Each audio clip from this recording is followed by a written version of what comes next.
Short on time, long on the euro. The Rise of the 30-Minute Forex Trader. Written and read by John Wilder. Copyright 2011, all rights reserved. Hi there, I'm John Wilder, Head Analyst and Chief Trader at mobiletradingfloor.com. If you are someone who is interested in creating an income through trading the markets, but you don't have a lot of time, then Short on Time, Long on the Euro is written just for you. Our aim here is to give you a concise and practical introduction on how to trade for just 30 minutes a day and produce an income. Just to give you a bit of background, I've been involved with trading and trader training for almost 10 years. I've trained traders, set up trading floors across the world, and created a number of highly successful training programs. It was a lot of fun, and of course very profitable, but it was also long hours and a lot of hard work. So these days I now run mobiletradingfloor.com. Our strapline pretty much says it all. Go long, go short, go anywhere.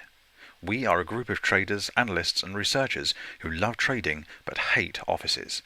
And our sole mission is to perfect how to create maximum profit with minimum time invested, and put that ability within reach of professionals from other industries.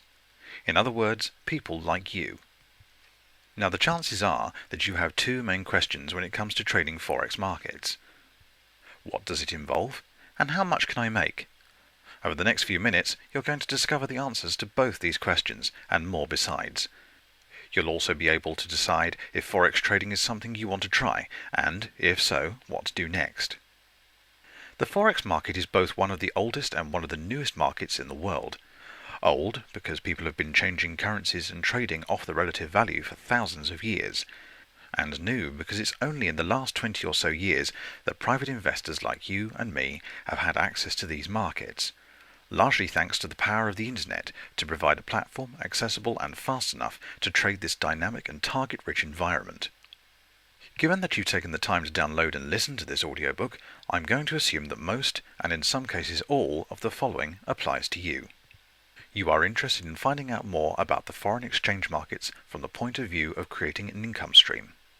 You already have a busy existence based around work, family and other commitments, and so you are looking for a trading system that will deliver a decent return on your time as well as your money. You already trade other markets and you are looking to expand your trading activity. You are curious to know exactly how foreign exchange works and how it can be traded. You've seen advertisements and infomercials for forex, but are wary about their big promises. You have the finances to set aside a lump sum of risk capital, i.e. money that can be risked without its loss injuring your life savings, pensions and so forth. You are not alone. Since the great financial crisis of 2009 and 2010, many people have come to realize how fragile and how fallible financial institutions really are. At the end of the day, such institutions are made of people with their own agendas and foibles. Pension funds were no doubt set up with the intention to deliver excellent service to the people who contributed to them, but we've seen that the coffers are running dry, a situation that will only get worse as the population ages, and there are not enough young contributors to support older dependents. Bonds used to be thought of as indestructible, but we've now seen entire countries folding economically, and the dollar and the yen have their credit rating downgraded. In many ways, investors today are like children who are starting to realize that their parents are not infallible, that they make mistakes like anyone else. It's time to take our destiny in our own hands, because no one else has the same agenda regarding our money. Keep it safe, keep it ours, and importantly, keep it growing, because everyone can feel inflation's hot breath on the back of their necks. So what's the solution?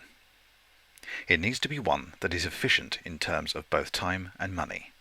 If you are listening to this, then the chances are you are a fairly high-performance individual. We know this because low-performing people simply don't get this far when it comes to researching new ways of doing things. And we both know what happens to high performers in our culture. If you dig the best ditches, they give you a bigger shovel, as my grandma used to say. I'm therefore going to assume that your time is already at a premium. A constant battle between work and personal commitments clamouring for your attention, and the thought of adding more load to an already creaking system will probably make you want to lie down in a dark and quiet room, preferably with a bottle of decent scotch. And that's why you are listening to this. You are a battleground between hope and suspicion, hope that it's possible, a suspicion that anything done for just 30 minutes can yield a worthwhile result. Let's drag that suspicion up to the front of the class for a moment and have a good look at it. Most people have difficulty believing that money can be made in such a short space of time, and that's because they have unwittingly bought into one of the biggest lies in circulation today, which is the concept that time equals money. Perhaps lie is too strong a word, so let's instead call it a misconception.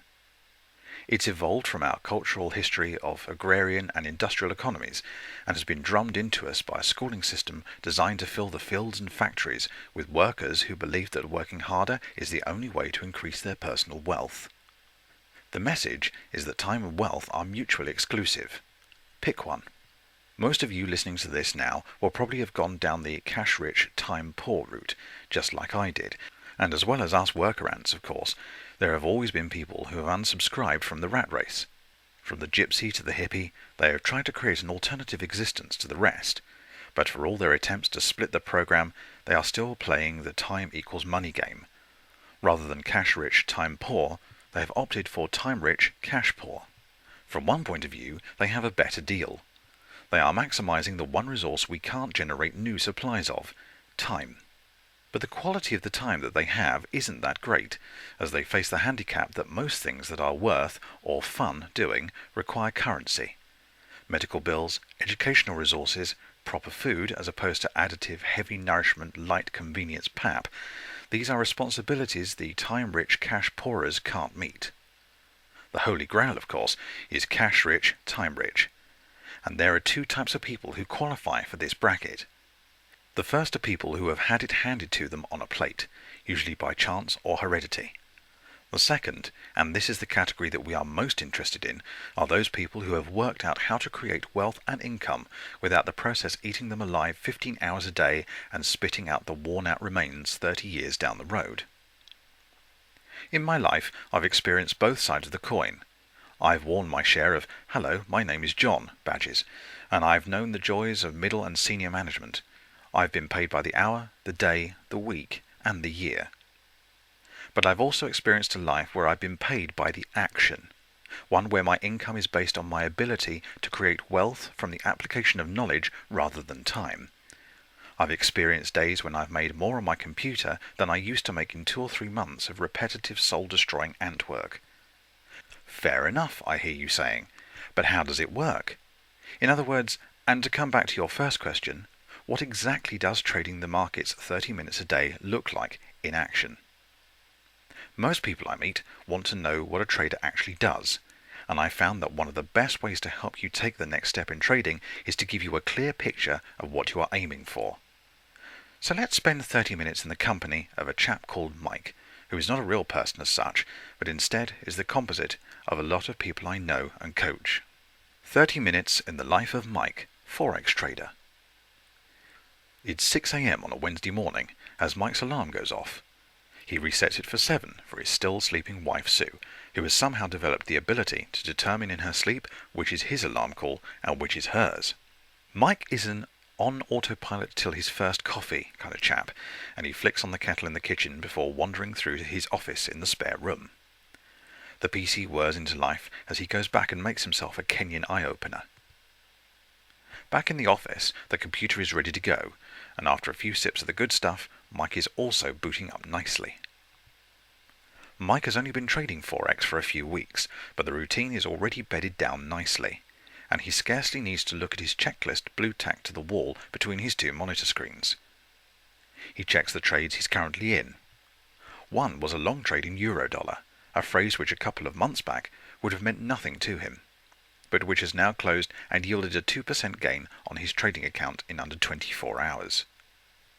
The other trade is still in play. It might go his way, it might not, but he's managed the risk to 1%, so he knows that's the most at stake.